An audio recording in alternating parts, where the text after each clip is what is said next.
Alright guys, so in today's video, I'm going to be showing you how to farm the Phase 3 Legend node that should be dropping at reset tonight as of this video going up. And the reason I'm making a dedicated video to this is that it's not only going to be the best place for you to farm for the remainder of the event, but also it should be a node that most everyone should be able to farm. You have a servant that can clear both waves 1 and 2 that is available to all masters, and the amount of servants that can clear the last wave, some of them might be a little higher rarity, but you might be able to get away with it because they're not exactly uncommon servants. Some of them are, some of them aren't, but you have a decent swath of servants to choose from. But before we begin, if you enjoy daily FGO content and helpful content like this, make sure you leave a like on the video and make sure you subscribe to the channel for that daily FGO content. And if you want to see me play FGO live, which is pretty much just farming boxes as of, pretty much the rest of this week, I stream every weekday around 6 p.m. to 7 p.m. Eastern Standard Time. That's around when we start over on my Twitch, which is linked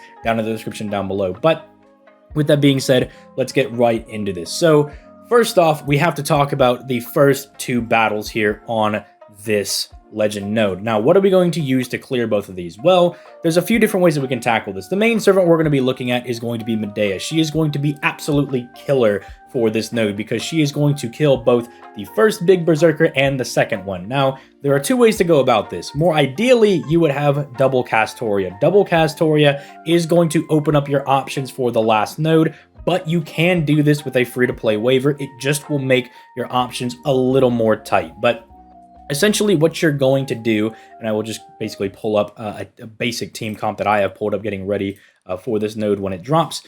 If you look over here and we go over to my party setup for this node right here, you're basically going to load up like this. Now you can see that my AoE of choice is going to be Artoria, but you're going to put your Medea right here. And what you're going to do is you're just going to fire on all cylinders with your Castoria, or in the case where you don't have Castoria, maybe you're using Waiver, you're going to fire all of their buffs onto Medea, get her to 100% of her NP. She is going to fire, kill the first big Berserker enemy. Then you will use this skill right here that Medea has to charge her battery to 100%, because as you guys will see, as I will kind of pull up right here back over on the tab, Medea has a dummy thick battery at 101% available at skill 4, so it's very low investment. That's all you need to level up. You don't need to level up anything else. And then from there, the other servant that you had, in my case is going to be Artoria, she would have gotten 60% NP from the double Castorias, because keep in mind, both of those Castorias are giving 30% per their charismas. Now, if you used Waiver, your Artoria or your other servant's only going to be at 50%, 30% from the friend Castoria in the case where you don't have your own, and 20% from Waiver's defense and attack buff, putting her at 50%. Now, this is where things are going to get a little bit dicey, because you might be saying, well, Artoria only has a 30% battery right here. How is she going to be able to get there? Well, you're going to want to tack on a pen skill, right? You're going to want to go ahead and level up this 20% here. But what that means is that any saber that can meet the damage threshold that I'll get into in a second, and that has a 30% battery can do this. If you have a 20% battery servant, you're going to absolutely need Castoria, because keep in mind, Castoria will put you at 60% of your NP with both of her charismas, and if you have someone like Saber Alter, she has a 20% battery, 20% of pen skill, she can still get there. That's why I say there's a decent bit of servants here. As long as you got a 20% battery on the Saber, or with double Castoria, or with the Waiver, you need at least a 30% battery, right? But then you can clear it. Well, that's not quite the end of it there. There is that damage threshold that I was talking about. So we know what we need to do. It's very basic, but how are we going to get there? Well, the Land of Shadows event actually has a little gimmick that even I forgot about in my event guide, and that is the damage bonus over here. You see, depending on your servant's rarity, they actually get more damage. So you may have heard that NP2 Artoria is ideal for this event to clear the last node, and that is true. You are going to want at least NP2 Artoria to clear the final wave. That is because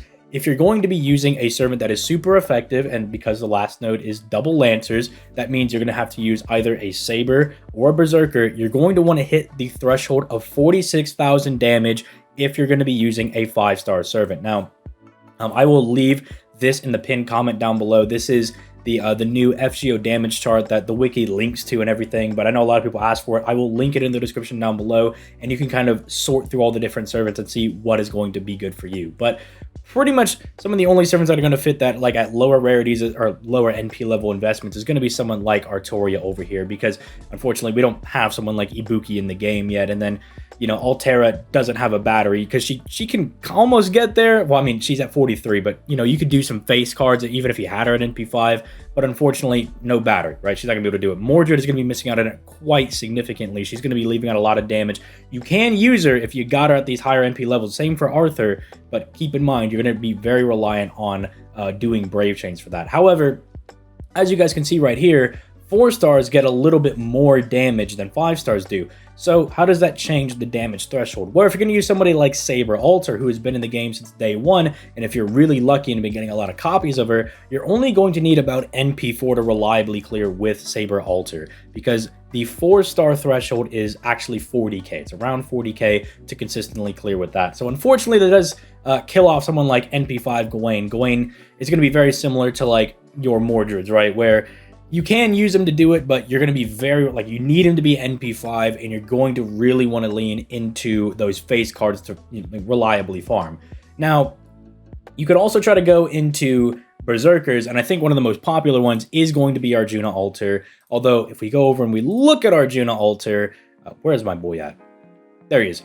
You're going to see that you're going to need to get him to NP2, because NP1, he's just like 9k shy of the 46k requirement to actually meet that damage threshold. But at NP2, he is absolutely clearing it. However, the reason I would prefer Artoria over Arjuna Alter over here is that this is Arjuna Alter's damage as long as he gets the debuff on his NP. People forget that, yeah, while he is capable of doing this insane damage, it is reliant on this actually landing, right? You need this to land.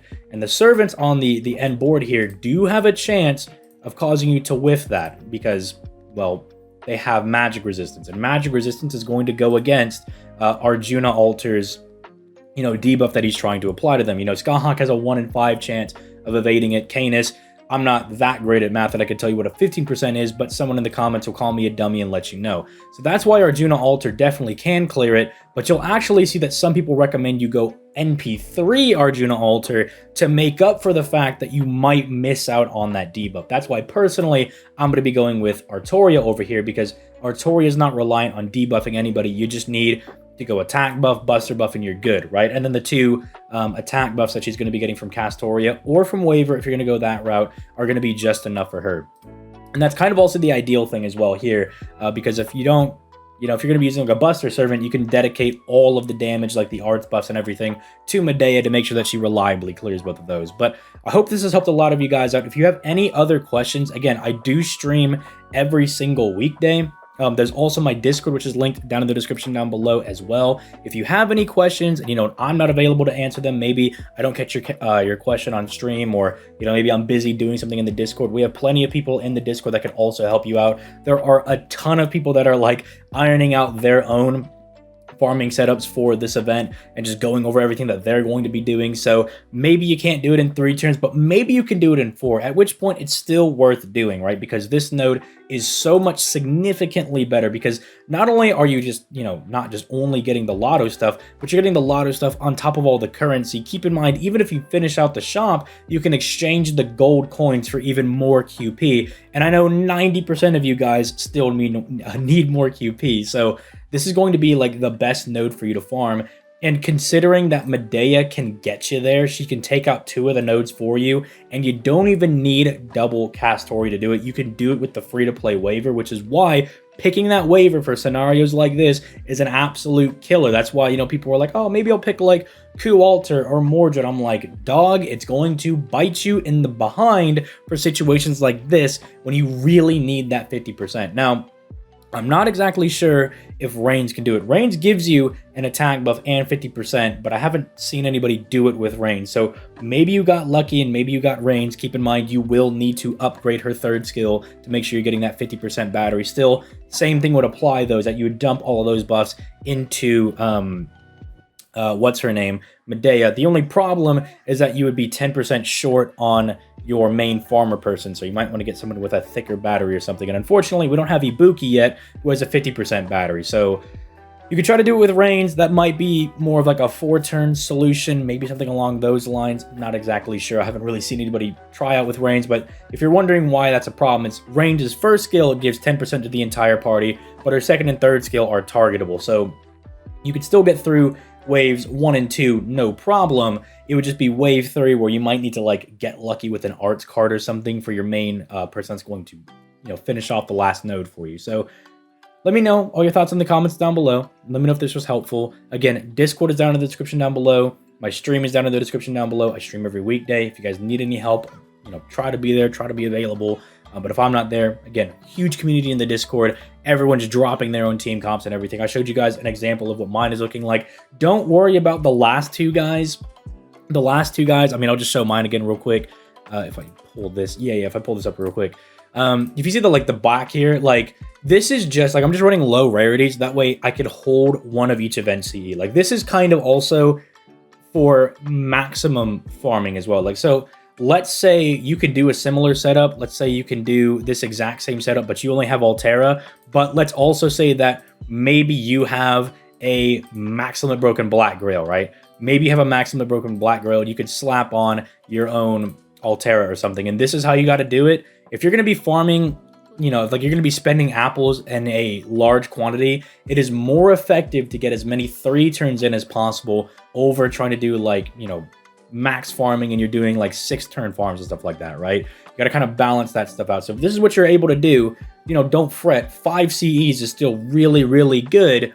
It's just you want to push for that 6. You want to try to get as much as you possibly can because these lotteries are so good in the game, right?